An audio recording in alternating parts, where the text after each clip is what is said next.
but I would love to see women in leadership wherever they can get, because see, today we're in a civilized world.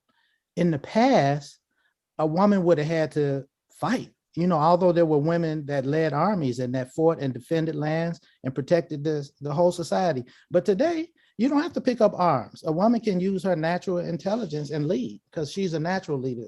Just as we have more access to information, the children are getting information, and we can't protect our children like the elders used to protect us and always be that rock for them of calmness, of faith and patience. And we encourage them to also exercise faith in that, you know, mommy or daddy or uncle or big sister is always here. If you have questions, come talk to us. They're getting answers and they're getting opinions without filters. So we need to engage them more and use our psychology. We're gonna have to be on our A game to get them to speak freely about what they're dealing with. We need to be more informed. If the better informed we are, then the better we can give them faith. What got us through it when we were young might not get our young people through situations, stressful situations. What got me through was having a personal relationship with God. I talk to God all the time. You know, I was taught that God was the authority over even my parents, my mom and dad and everybody else. So I didn't tell them I'm talking to God, but I was talking to God while they was talking to me. The way I grew up is maybe different from the way the common person may have grown up.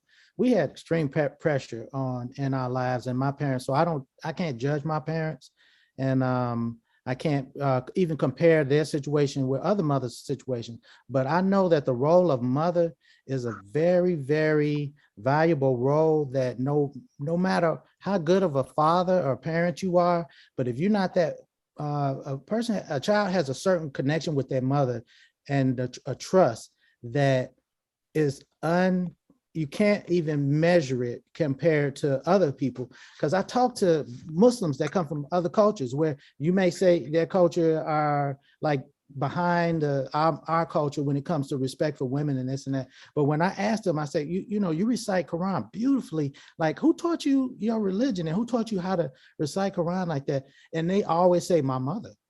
They say, my mother, first my mother. Now I'm thinking they're gonna say, oh, well, in whatever country I come from, we learn in preschool. We go to grammar school, preschool.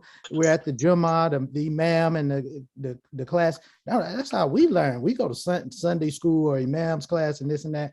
Our mothers have to take on the responsibility that if you want something for your child, you got to give it to them, and don't give in to peer pressure or give in to things that in society. That's what I saw Robin doing, and she was highly successful.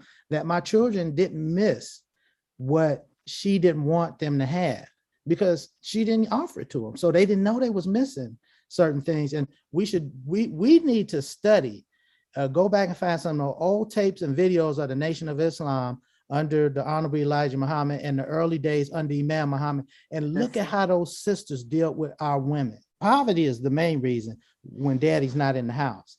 And we don't have, jobs, we don't have opportunities. And a lot of times our women have more opportunities and more jobs. So they're raising these young men by themselves and they love them babies. And I realized something that I said, I could be wrong, but a lot of times the sisters love them children so much that they accept the evil that they do, and they overlook it, and they allow these men, their son can be misogynistic, but you rejected his daddy that was misogynistic, but you raising a son that's a beast. He's a monster, and he don't respect women. He uses women, and you allow him to do that.